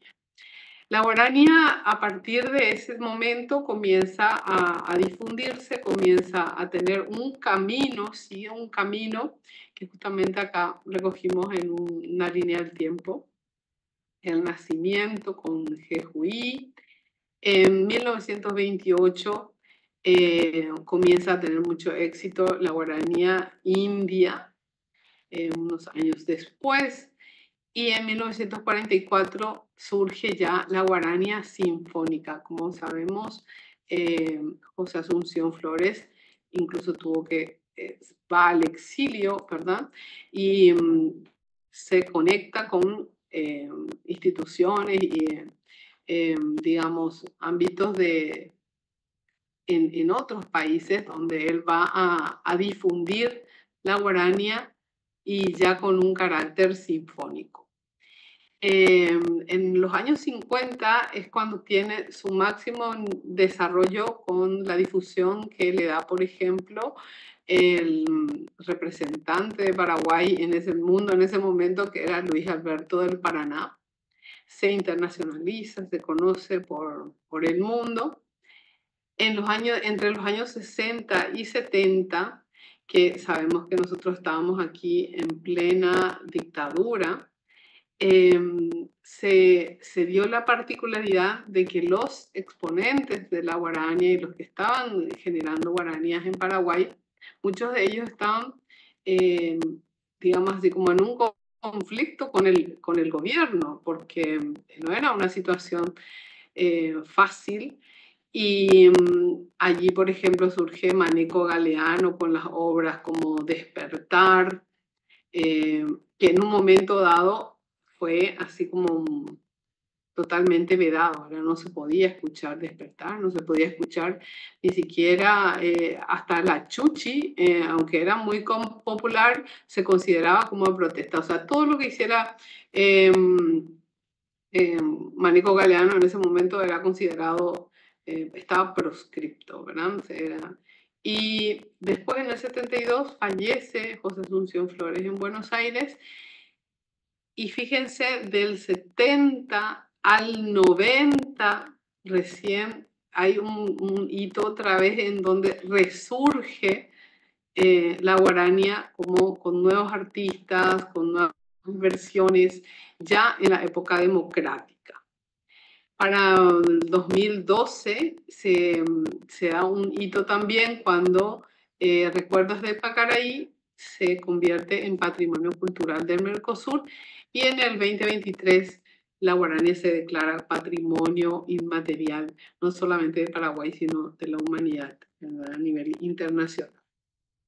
En este contexto se hizo una entrevista con Pachín Centurión, así es el nombre de este señor, que es como un defensor o es un gran representante, digamos, de mantener la memoria de lo que fue de lo que fueron los procesos. Él es, además de actor, de promotor cultural, también es el responsable de la fundación del museo en la Chacarita, el museo de donde está todo lo que se tiene actualmente de la vida de José Asunción Flores y de Manuel Ortiz Guerrero también. Hay muchos elementos que están allí presentes dentro de la Chacarita. Y bueno, él comentó sobre todo que se sentía en la época de la dictadura una gran censura por razones obviamente políticas, y la guarania fue una forma de resistencia, una forma de expresión cultural que reflejaba mucho el espíritu bastante oprimido, digamos, dentro del contexto, aunque sean sobre temas de mucho del extrañar el país, por ejemplo, de todos los paraguayos que tenían que estar fuera del país, y también extrañar a la amada. O sea, el amor y la patria estaban como muy hermanadas dentro de la temática de las obras de las guaranías de la época. Y bueno, el rescate considera a este señor, ¿verdad? Por supuesto que es absolutamente importante, y valoró mucho que los jóvenes estuvieran interesados en hacer este tipo de investigaciones. Las letras en castellano, el grupo eligió tres textos, son poemas también, además de ser letras de canciones, que son Tus lágrimas, Mi dicha lejana y Mis noches sin ti, de Demetrio Ortiz, Emilio Ayala Báez y María Teresa Márquez, que juntamente con Demetrio Ortiz construye la famosa obra Mis noches sin ti. María Teresa es la que hace la letra y Demetrio Ortiz el que pone la música. Los temas siempre son muy fuertes y dolorosos. El sentimiento hay muchos elementos simbólicos, por supuesto, como la noche, las lágrimas, el camino. Les voy a mostrar un cuadro comparativo que surgió ahí de la investigación, ¿verdad? En donde se hace un análisis isotópico. Es Greimas, ¿verdad? Propone que siempre hay elementos recurrentes dentro de una obra, y en este caso una comparación de estos elementos recurrentes entre estas tres obras. Y ahí encontramos isotopías como el amor perdido, la nostalgia, el recuerdo, la noche, la oscuridad, el cuerpo amado, el sufrimiento, el martirio y el milagro de la esperanza. Y si se fijan, por ejemplo, entre Mi dicha lejana y Tus lágrimas, por lo menos levemente en Mi dicha lejana y en Tus lágrimas hay un atisbo, ¿verdad?, de esperanza. Sin embargo, en Mis noches sin ti es la desesperanza total. Eso está ausente, este factor dentro de Mis noches sin ti. Y es muy interesante ver cómo, en efecto, ¿verdad? Si tomamos todo este conjunto, podemos hacer una conclusión sobre lo que sería el imaginario cultural del amor perdido dentro de lo que es el contexto paraguayo y también latinoamericano en general. Es una tematización de una especie de mitología emocional en donde siempre el amor tiene una fuerza brutal, transformadora, muy sufrida y espiritual, y por supuesto así como proyectada hacia la eternidad. Esas son mis conclusiones en torno a las isotopías de las letras en castellano. En las letras en guaraní se tomaron 3 composiciones también. Paraguay Rubú, Panambiverá y Boraijuazú. Y hicieron un análisis muy interesante y una traducción incluso a los jóvenes. No puedo poner todo acá, pero hay algunos elementos simbólicos que fueron significativos y que aparecieron en todas, como la sangre, la propia, una conexión con la vitalidad, con el amor y el amor que lleva hasta la locura, ¿verdad? El símbolo de la sangre en Cherubú es la identidad nacional, y en el caso de Shekorazó, Shembotaruata, la locura del amor, ¿verdad? Aparece también en estos textos, sobre todo en Panambiverá y Boraijuazú. Justamente la figura del Panambí y la figura de la estrella, las estrellas, son como elementos simbólicos muy etéreos, pero que representan una búsqueda, una necesidad de encontrar esa guía en la oscuridad, ¿verdad?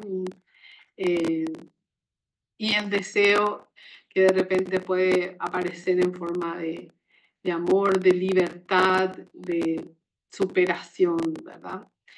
Bueno, aquí este cuadrito, la nostalgia del Teshagaú está con respecto a la patria, con respecto a la mariposa también, al Panambí, pero representa siempre una fusión, digamos, de estos elementos representando el espíritu propiamente, ¿verdad? Del autor, sus sentimientos, y las lágrimas, otro elemento también bastante presente y significativo en las 3 obras. De hecho, acá hay un cuadro comparativo más amplio con las isotopías también. El amor siempre como un apego muy profundo en los 3 textos, ¿verdad? El Teshagaú o nostalgia, ya por el exilio, ya por lo inalcanzable de Panambiverá, y el dolor de ausencia del ser amado en Boraijuazú. La naturaleza siempre como un elemento simbólico siempre aparece también, una constante. El sufrimiento se manifiesta de diferentes maneras y me imagino que ustedes estarán pensando un poco en estas letras. Estaba pensando que tendríamos que escuchar estas canciones para poder captar también y relacionar con lo que se manifiesta aquí, ¿verdad? Es muy importante hacer esta audición, digamos así como una lectura más fina de las letras de las canciones para poder captar toda la carga emocional que tienen. La espiritualidad, la trascendencia, la memoria siempre presente, ¿verdad? El recuerdo siempre está, ya sea de la patria o de la amada. Y una particularidad en el caso del guaraní es como que tiene una fuerza muy potente. Incluso me decían, conversando, ¿verdad?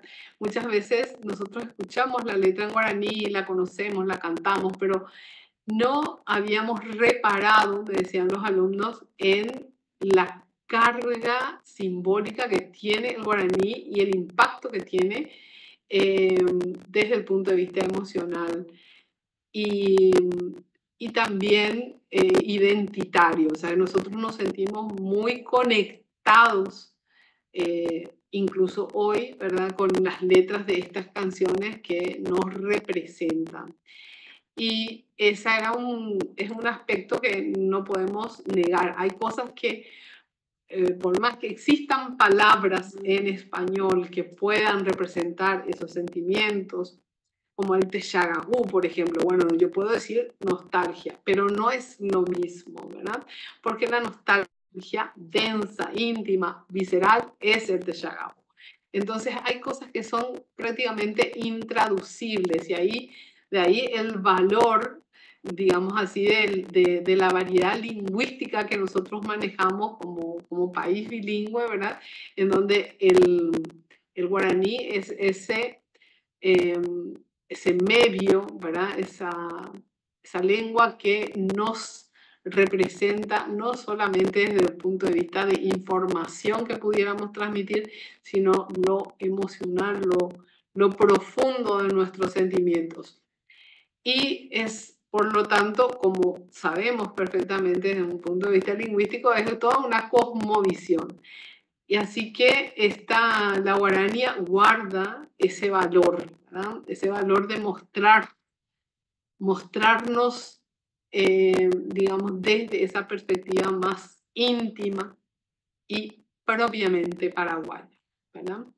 Que guarda no solamente la memoria de lo que sería lo que José Asunción Flores o Manuel Ortiz Guerrero pudieran transmitir individualmente, sino la memoria colectiva, o sea, el valor colectivo y el imaginario colectivo que se construye a través de la guaranía es inconmensurable, ¿verdad? Entonces, bueno, con esto yo voy terminando. Este trabajo es un primer acercamiento. Nosotros consideramos que hay mucho más que trabajar todavía. Esperamos que las siguientes generaciones de estudiantes de letras también se entusiasmen con este tipo de investigaciones polifacéticas, ¿verdad? En donde no solamente la literatura está en la poesía o en la narrativa, sino también conectada con otras expresiones culturales. Y también es un ejemplo de cómo los estudiantes se conectan y se entusiasman y ya asumen la investigación como parte del trabajo académico, como parte de nuestra vida, digamos, dentro de la carrera de letras. Y esperemos que eso signifique que tenemos muchos otros ejemplos también, ¿verdad? De estudios de obras muy representativas de Paraguay, de Augusto Roa-Bastos, del guaraní, estudios lingüísticos. Mucho que ofrecer desde el ámbito de la investigación en la carrera de letras. Muchas gracias. Muchas gracias, profesora Magíster Gides Gauto. Excelente la exposición. Realmente llama mucho la atención el tema, pero también llama mucho la atención el proceso metodológico, ¿verdad?, que has implementado con los alumnos del cuarto en forma interdisciplinaria también a partir de semiología con guaraní, con teoría y práctica de la investigación. Así que me parece excelente tu aporte y me gustaría preguntarte sobre eso, la dinámica del trabajo, más bien en equipo, ¿verdad? Con ese enfoque interdisciplinario que me parece que tenemos que rescatar todos. Muy bien. Después, ¿verdad? Después. No, estas son como preguntitas, digamos, que a lo mejor como una ayuda para que vaya preparando la respuesta, digo, pero sí. Ahora sí le vamos a dar el espacio a la doctora Celia Godoy, que también aporta sus 10 minutos. Vamos a tratar de respetar ese tiempo, Celia, porque estamos sobre la hora. Adelante. Taylor, se puede caricature ñaime copyhareve pañondivekuéra ha ñañe'ẽ hag̃ua mba'éichapa ñamba'apómbo ehaokotýpe. Un saludo cordial a todos. En este espacio también quiero contar la experiencia desde mi rol docente, ¿verdad? Que es la carrera de letras. Entonces voy a hablar de la experiencia de buenas prácticas sobre cómo promocionamos la lengua guaraní desde nuestra sala de clase con estudiantes y también con colegas de la universidad y también de la región. Entonces, no solamente acá como catedrática de lengua y literatura guaraní, me tocó la responsabilidad de desarrollar mi cátedra, sino aproveché para incorporar a los estudiantes en ese proceso formativo para reflexionar sobre la lengua guaraní, su uso, su promoción a nivel país y también en la región. Entonces podemos ir pasando, Lourdes. Acá muestra mi evidencia fotográfica de mis estudiantes de la carrera de letras.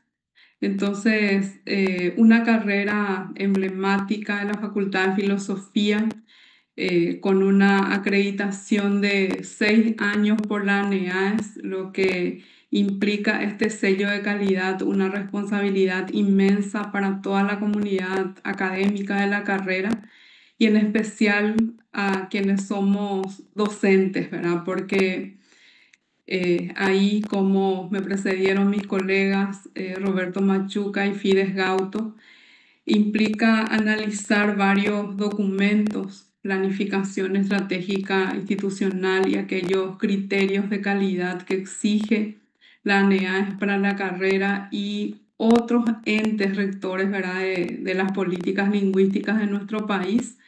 Mirar también en aula si realmente estamos cumpliendo con esas exigencias y estamos velando también por la formación de nuestros estudiantes, ¿verdad? Que es el objetivo más importante que tenemos los docentes, velar que salgan de nuestra carrera con una formación integral y que tenga esa competencia comunicativa en ambas lenguas oficiales en este sentido, ¿verdad? A partir de la aprobación de la Ley de Lenguas de nuestra Constitución Nacional y así también los criterios de calidad de lenguas aprobado este documento tan importante por la ANEAES, ¿verdad? Entonces, dar esta reflexión que ahí vamos a mirar esto desde donde también empecé a reflexionar sobre mi trabajo docente. Podemos pasar, Lourdes, ir pasando.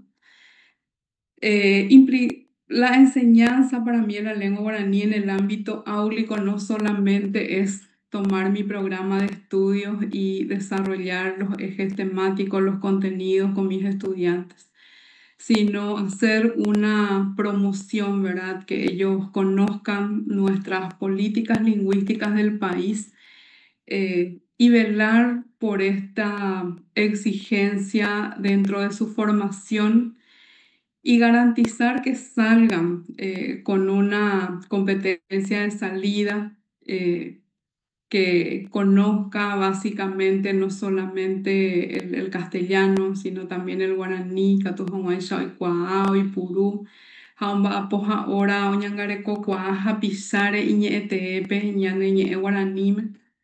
Péicha veíto ikuaa ñande rapichakuéra oipurúva lengua de señas pytagua oikóva ñane retãme ha umi ñandepykuéra avei jajuhúva hese akóinte opaite hendárupi. Entonces esto para mí fue importante reflexionar, como decía nuestra moderadora y coordinadora Tilda Gil, de no solamente tomar, implica una inmensa responsabilidad y desde mi rol también de gestora en una institución pública y de docente, velar por esto, ¿verdad? Por que los estudiantes tengan ese espacio de reflexión y también de participar en procesos de la gestión misional de la carrera, de la universidad y de la educación superior, que es conocer el proceso de formación, trabajar, incorporarse con los docentes en la investigación, como estuvimos viendo con la compañera Fides Gauto, y también salir de la universidad cumpliendo con su responsabilidad social desde la extensión universitaria. Entonces, en este sentido, vamos a mirar de qué manera esto conecté también a nivel regional y otros documentos importantes, ¿verdad? Que no solamente hay veces esta responsabilidad dejamos en los docentes de lenguas, de que tiene que reflexionar sobre la ley de lenguas, de las políticas lingüísticas. Sin embargo, los docentes universitarios tenemos la gran responsabilidad de también analizar estos documentos desde las políticas educativas y derechos lingüísticos que tenemos que garantizar en el ámbito áulico.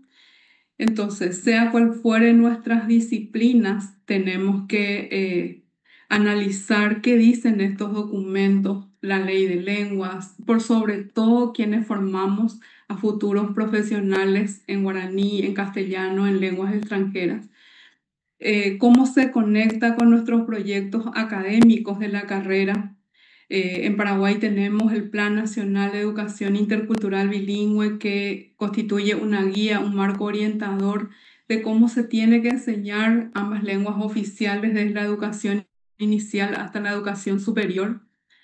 Así también mirar los derechos lingüísticos desde el nivel de la educación inicial y por sobre todo garantizar el cumplimiento de los artículos 26, 27, 28, 29 y 30 que involucra ahí a la educación superior.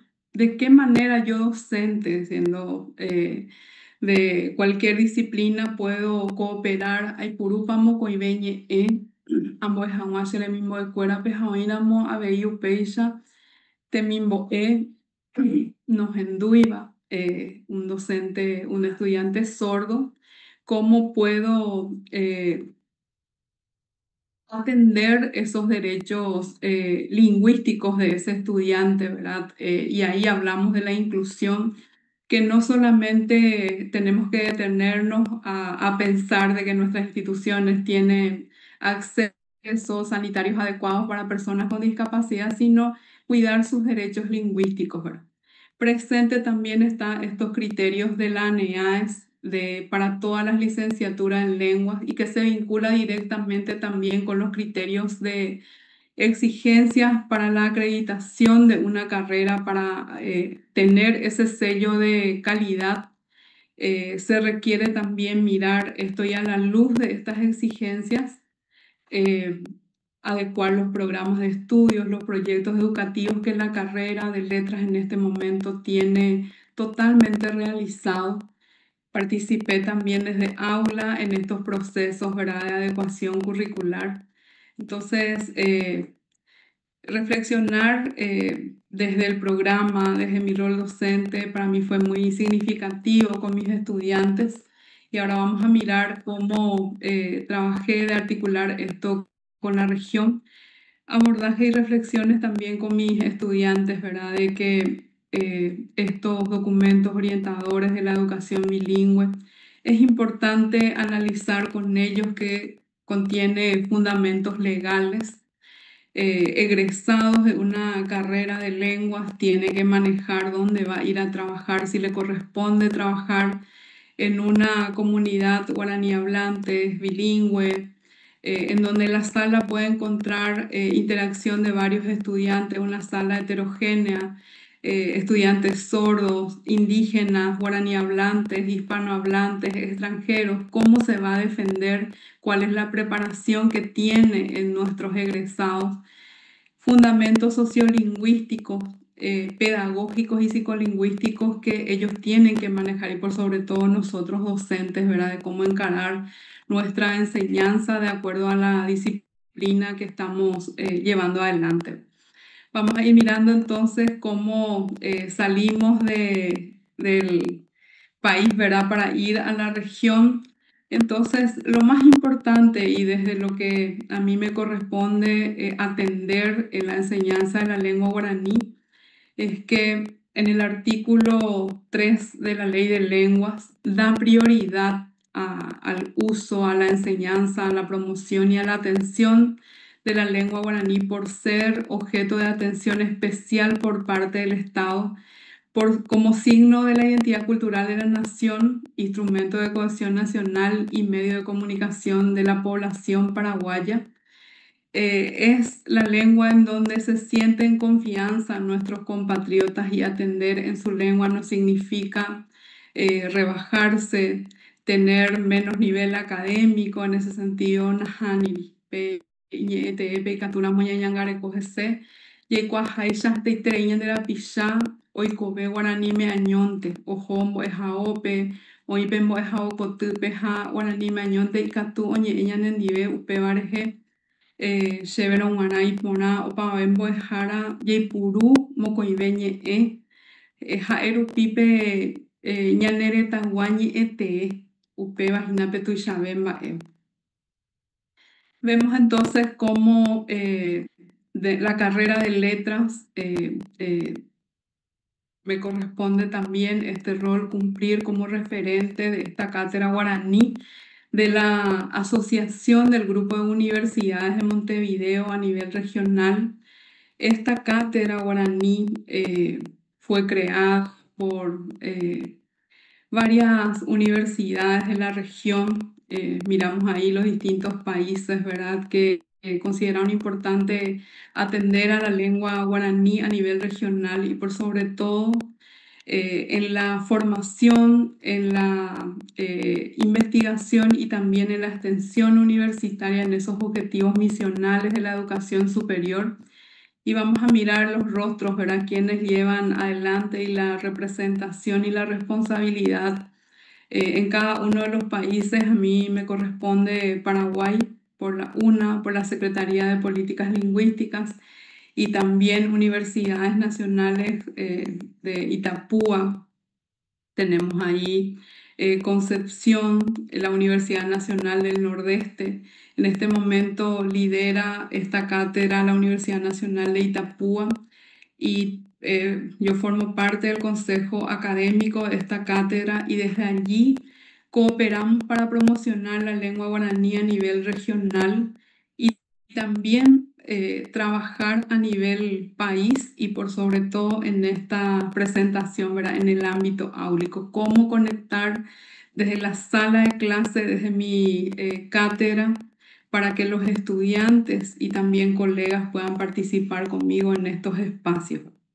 Pasamos entonces a mirar cómo trabajamos a partir de esta tarea, ¿verdad?, colegiada, un cuerpo colegiado en donde reflexionamos sobre la política lingüística nacional, regional, sobre la normalización de la lengua guaraní en distintos países de la región.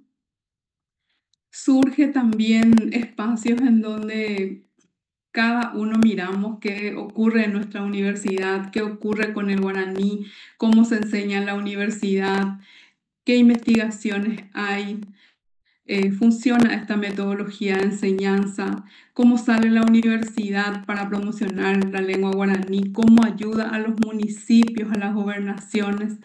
Entonces surge esta idea de apoyar desde la Universidad Nacional de Asunción y también desde la Secretaría de Políticas Lingüísticas a la UNE de Argentina, en donde con sus estudiantes, la representante de ese país, Carolina Gandulfo, desde su cátedra también toma una responsabilidad de apoyar a un municipio en el diseño de una política lingüística municipal para revitalizar la lengua guaraní, en este sentido el guaraní correntino. Allí tuve el honor, ¿verdad?, y también el apoyo de mis autoridades para ir a Corrientes a apoyar a esta colega con su objetivo, con su sueño y de sacar a sus estudiantes y hacer una investigación de campo con enfoque sociolingüístico. En mi caso consistió brindar un asesoramiento técnico sobre la política lingüística, cómo se diseña una política con un municipio involucrando a toda la comunidad. Y también tuve un espacio para escuchar a sus estudiantes, ¿verdad? ¿Qué significó ese trabajo de trabajar por el guaraní desde la universidad para su municipio, ¿verdad? Entonces fue una experiencia muy buena que me tocó vivir y a partir de esta experiencia surgió estos proyectos que les voy a mostrar. Pasamos entonces de organizar un seminario internacional, ¿verdad? Y tuvimos el apoyo de la ANEAES, también del presidente de AUGM, que en este momento está llevando esa alta responsabilidad, el doctor Clarito Rojas de la Universidad Nacional de Concepción. Y a partir de acá, escuchar, ¿verdad? Siempre nos escuchamos los referentes, reflexionamos sobre la política lingüística, sobre la enseñanza del guaraní, pero en esta vez dijimos, y justamente en la Semana de la Lengua Guaraní, vamos a escuchar a los estudiantes de nuestra clase, de nuestra universidad y de la región, ¿verdad?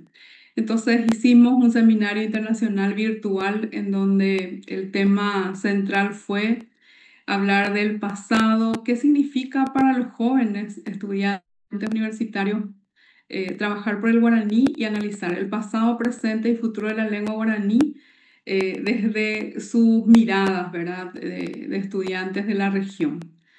Realmente esta actividad fue maravillosa, que a partir de este trabajo también surge otra propuesta de encuentro, pero en esta vez presencial, ¿verdad? Que vamos a mirar a continuación.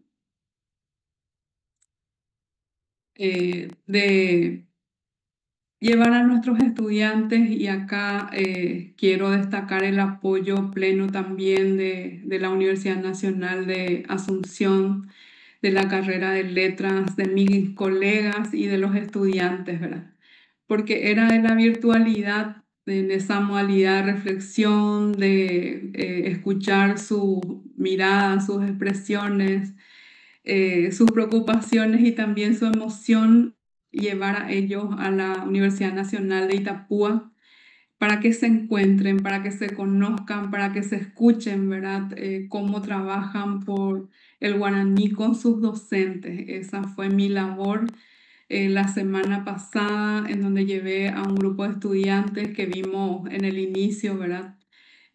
A representar a la UNA, en donde ellos plantearon los aportes en cuanto a la formación, la investigación y la extensión universitaria que realmente brinda sobre la promoción de la lengua guaraní. Entonces, para cerrar este espacio, me acompañan dos estudiantes que van a cerrar. Acá vemos justamente a dos estudiantes de la carrera de letras, José, Azucena. Entonces, para cerrar, a mí me gustaría pasar a dos estudiantes, una de la carrera de letras, Azucena Veloso, y otra estudiante de UNILA, que nos acompaña hoy para escuchar cómo se sintieron apoyando este proyecto de promocionar la lengua guaraní desde el ámbito áulico y de participar en estos espacios, ¿verdad?, por la lengua guaraní. Pues ahora henduta shuekueran bukumi hacer peisha amuhu hacer enviapo aguyevete. Azucena. Buenos días para todos, ¿qué tal? Yo soy Azucena Veloso, estudiante del tercer curso de la carrera de letras. Estuve en 2 oportunidades representando a mi universidad en estos seminarios de la cátedra guaraní de la AUGM. Y la conclusión a la que yo llegué mediante en esos espacios es que es más que necesario la profundización del estudio del guaraní dentro del espacio académico, ya que interactuando con estudiantes de otros departamentos, de otros países, existe el conocimiento de que usamos la lengua guaraní. Sin embargo, es necesario documentar y formalizar ese uso del guaraní. Brevemente reuní esa conclusión, directo a ello fui. Yo agradezco la oportunidad que me dieron de representar a mi universidad. Y eso por mi parte. Muchas gracias. Muchas gracias, Azucena. Entonces le escuchamos a Arami de la Universidad UNILA. Hañane Moinua Bei o Mombeu Hamua Ñandebe Ella Poñe Yandura Imbo de Jaraikere. Adelante, Arami. Hola, buenas tardes. Yo soy Arami, soy estudiante del 8º semestre, ya culminando la carrera de Mediación Cultural, Artes y Letras en la UNILA. Para mí este trabajo fue maravilloso. El hecho de ir a estudiar el guaraní en otro país, conocer cómo es la fuente ahí y después poder traer todos esos conocimientos adquiridos en Paraguay y poder presentarle a mis compatriotas la forma en la que allá se estudia y todo eso es algo sinceramente muy enriquecedor. Para mí, la oportunidad dada por parte de la profesora Celia y por parte del profesor Mario para poder expresar todo esto en el encuentro fue algo magnífico, porque también tuve la oportunidad de aprender más sobre el guaraní que yo hablo, viniendo a otros alumnos, que creo que es lo importante. Yo estoy muy agradecida porque el espacio que hubo fue para que los alumnos podamos compartir lo que hicimos con el apoyo de nuestros profesores. Siento que espacios así son muy importantes y es muy lindo que comiencen a haber este tipo de espacios ahora mismo para los estudiantes y para los profesores. Y no creo que no queda mucho más que agregar, porque Azucena agregó muy bien todo el sentir que tenemos los alumnos. Además de eso, quería solamente decir que fue algo enriquecedor y que estoy muy agradecida por poder compartir los conocimientos que yo adquirí en Brasil acá en Paraguay. Creo que es muy importante. Y eso, muchísimas gracias. Muchas gracias, Arami. Muchas gracias también a la moderadora, la Coape Orerembia. Hoy pone Itereí, Aguye, y pone Itereí, Penerembia, como dejará Celia. Te agradezco muchísimo este aporte también y este espacio que le brindas a los alumnos de la carrera de letras para incorporarse en la discusión lingüística, ¿verdad? A partir de nuestra realidad sociocultural y sociolingüística del Paraguay, y que pertenecemos a una región cultural, y esa región está palpable, ¿verdad? Que estamos trabajando muy bien desde esta asignatura de lengua y literatura guaraní. Entonces, creo que la manifestación de las alumnas lo dice todo, ¿verdad? Que están involucradas, que están adentro y que van a seguir aportando en este camino, ¿verdad? Así que les aliento a seguir, y realmente es un aplauso de mi parte, tanto a las 3 ponencias. Ya me voy a referir a las 3 ponencias, que realmente fueron muy importantes e interesantes. Si hay algún comentario que quieran hacer los que están presenciando esta mesa, tenemos unos minutitos, porque creo que ya pasamos el tiempo y la doctora Valentina Canese me hace ver eso. Entiendo que ahí ya hay una manito. Doctora, adelante. Sí, nada más yo quería agradecer a la licenciatura en letras por sumarse y participar de nuestro congreso. Las 3 ponencias fueron muy interesantes desde las diferentes perspectivas que se mostraron, ¿verdad? Tanto de docentes como estudiantes. Y bueno, felicitarles y agradecerles nuevamente. Te voy a dar el tiempo que cierres tu panel para después despedirnos de la gente que está viendo por YouTube y Facebook, Tilda. Muchas gracias, Tilda, y muchas gracias, Celia, Fides y el profesor Machuca. Y bueno, también ya le agradecía a Celia por lo que estuvo compartiendo más temprano en esta sala. Otra vez, muchas gracias por este espacio, Valentina. nos sentimos muy bien, siempre como en nuestra casa ya. Así que esto es una experiencia que vamos a seguir cultivando cada año. Siempre que podamos y tengamos algo que mostrar, lo vamos a hacer. Bueno, y no sé, ¿alguien quiere comentar algo más? Profesora Fides, profesora Celia. No, A ver. ¿qué tal? Estaba pensando en lo que comentaste al principio, ¿verdad? Al terminar mi ponencia. Y en efecto, yo creo que una de las ganancias que tenemos nosotros con este trabajo de investigación es que sabemos que tenemos que planificar desde el inicio del año. Eso sí. Sí, y todos los indicadores de evaluación tienen que estar muy claros y como para que los jóvenes sepan hacia dónde vamos, el camino. Y también ellos participaron, de hecho, cuando estuvimos construyendo el proyecto, ¿verdad? Construyendo las diferentes piezas, los diferentes objetivos.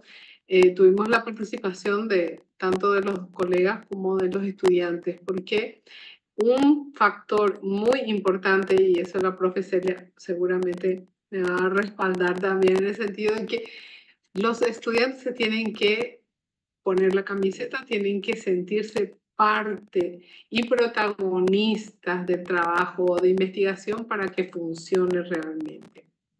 No, el trabajo de verdad tiene que ser colaborativo y es algo que estamos experimentando y todo el mundo sale con esa misma sonrisa de tus estudiantes, profe, que acabamos de ver.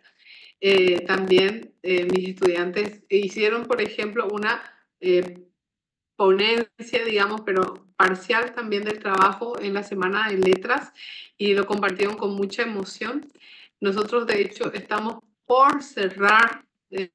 La etapa final sería la presentación total de los diferentes aspectos de nuestra investigación, pero ya prácticamente estamos pensando en hacerlo el próximo año, ¿verdad? Y con el artículo científico también, con todo el rigor posible. Eso es lo que creo que salimos ganando en este tiempo. Y muchas gracias a la doctora Valentina y a todo el equipo también del Instituto Superior de Lenguas que nos permite compartir estas experiencias en esta instancia. Exactamente. Muchísimas gracias otra vez, directora, a todos los organizadores del COMPLA de 2025.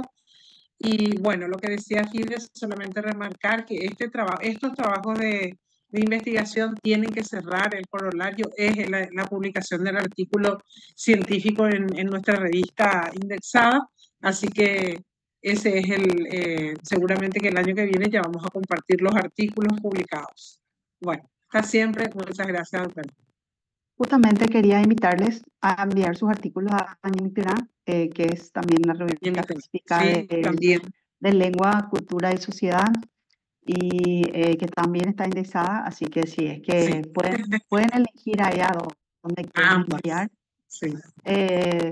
porque nosotros todo lo que tiene perfil de lengua, ¿verdad? Son trabajos que aceptamos y es una revista multilingüe internacional, así que estamos invitándole a todos los ponentes, a todos los panelistas a que van a estar recibiendo la invitación por parte de la organización del Congreso, así que ese es el deseo de ustedes de publicar con nosotros.